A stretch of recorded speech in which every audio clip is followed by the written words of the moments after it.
JIGSAW, multi-region rendering. Let's take a look what this is and why it's a good idea. But first, let's talk a little bit about its history. JIGSAW lets you define, render, and assemble arbitrary rectangular regions of the final render image. That means you can submit multiple regions to multiple machines to render. And it was first introduced in Deadline 6.1 as an exclusive feature of the 3ds Max integrated submitter. But now in Deadline 7, we are extending the support to Autodesk Maya, Modo by the Foundry, and Rhino by McNeil's and Associates. Before we look at the actual JIGSAW, let's see what we were doing before we had JIGSAW. For many years, since around 2006, I guess, or even 2005, Deadline supported something called tile rendering. And tile rendering was kind of similar, but it allowed you to use any application or renderer that supports region rendering to split the image into equally sized regions. That means you could define a grid like 3x4 or 10x10 and so on. And if you have 100 machines sitting idle, you could split 10x10 and submit to 100 machines and get it 100 times faster. So this is an example where we have a car and we have subdivided 3x4. And if you think about it, anything that requires lots of ray tracing, since all the regions are the same size, those guys in the middle would render much slower than something that only includes some background and probably no pixels at all to render. Even if you had a sky dome or something, this would render much faster than something around here, and portions where the car is included would be slower, and portions where most of the ground is visible would be faster, and so on. So in the end, even if you submit it to 12 machines, it would still probably take a while before these two have finished, because they just have more to work on their pixels. So this was one of the drawbacks of the existing tile rendering system. And with this system, if the client came and said, okay, I want you to re-render some of those chunks, some of those tiles, because I added some trees in the background, and I want that logo to change to red background, and I want the mirror and the handles to be body color instead of the black that we had before. You would have to actually, you had the ability to re-render those tiles and reassemble the whole image. But if you think about it, a lot of pixels here would be actually wasted because they're already rendered. But because of this small logo, the whole rectangular area had to be re-rendered. That means that your initial decision how to subdivide the image would affect how you can then re-render portions of it. Here is everything that you would have to re-render. That's 42% of the pixels, 5 out of 12 tiles in this case, would have to be resubmitted in order to make those changes that the client requested. Now, this is what JIGSAW would let you do.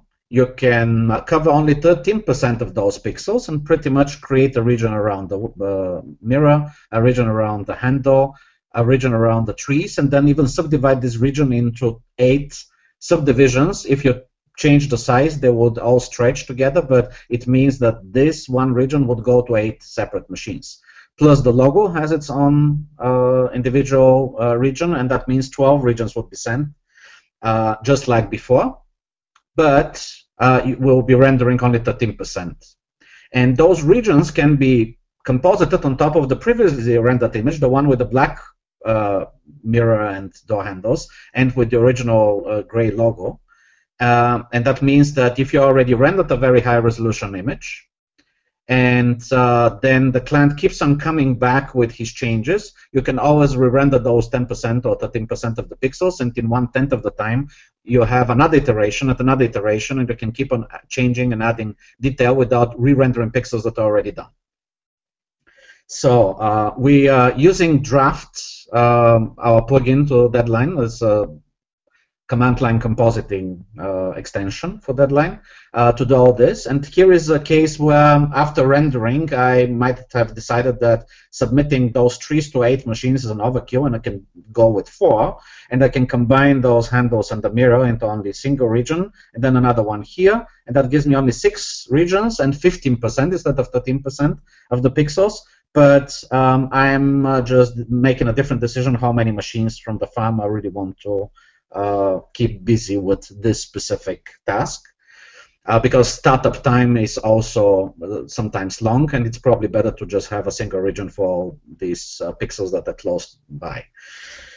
All right, so with the Jigsaw system, even though we are adding it in addition to the tile rendering that already existed in Max Maya and so on, we add yet another way to work, but with Jigsaw you can do pretty much everything that the tile rendering could do. You can pretty much go and say, I want 3x4 split regions on my screen and produce exactly the same distribution as we saw in the beginning, but then it adds a little bit of more flexibility on top, because now that we know that this will take a long time and this will be really fast, we can go a step further and say, okay, we're going to combine all those regions on top to a single one, and we're going to subdivide the ones in the middle into 3. So we have 6 machines working here, one here, and one on the top and one on the bottom.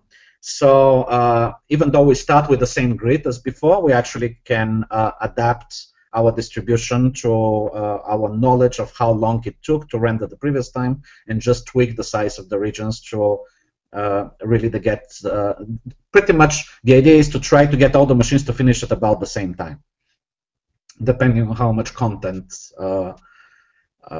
is in each region and how much processing power each of those pixels requires. The more ray tracing you have, the smaller the region typically should be set.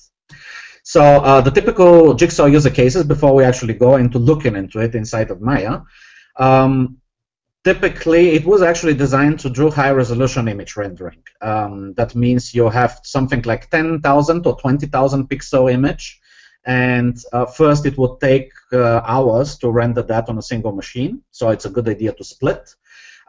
You can adapt the regions to the scene detail, as you saw, so wherever there is a lot of stuff to be done in that image, you can provide lots of regions for lots of machines, and in the areas where there is nothing to be rendered, you can have larger regions.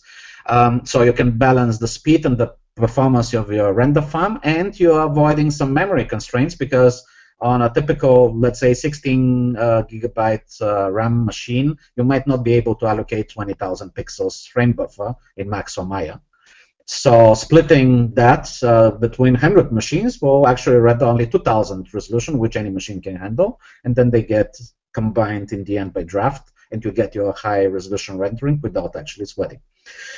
What you can also do is, as I mentioned, you can re-render changed portions of the image, just overlaying on top of a previously rendered image. Probably the first image took an hour to render, but then details over it are changing because the client changes his mind, and you can just go and re-render the few pixels that have changed, and in a fraction of the time you get many iterations, send them to the client, he's happy, and he pays you for all the time that you would normally render. But you know that it took a fraction of it, thanks to deadline. And then, of course, you can go and preview multiple regions of interest without actually rendering the whole image. In the beginning, probably not everything is approved. You want to see what the left bottom corner and the upper right corner look like with the new assets that you have, but the rest doesn't even have to be rendered. You can just create a few regions in the areas of interest, hit render, and everything will be composed of a black background or any background that you provide as a background image, and you can get initial iterations before all the other content comes. And then you can keep on adding pixels to the image until it's combined together into the final output.